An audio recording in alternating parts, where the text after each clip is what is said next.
ஊரு சனம் தான் வாழ நல்ல காலம் வந்தாச்சு.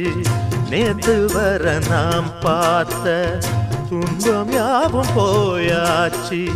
வீடு வர ஆத்து தண்ணி வந்து தாகம் தீந்தாச்சு.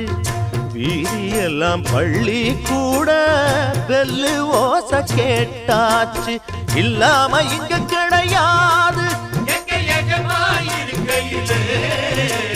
பொல்லாப்பு நம்ம